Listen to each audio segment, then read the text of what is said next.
News के साथ मैं हूं मरियम सफदर। हल्ला मनीस के नवाही गांव ओपलावाला के करीब नहर के किनारे पर एक 18 साल नामालूम लड़की की लाश बरामद हुई।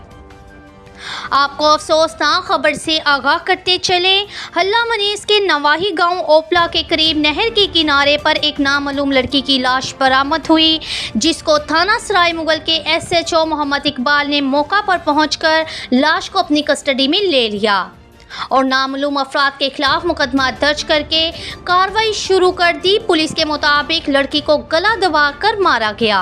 अब तक के लिए इतना ही। मजीद खबरों और अपडेट्स के लिए देखते रहें हल्ला न्यूज़।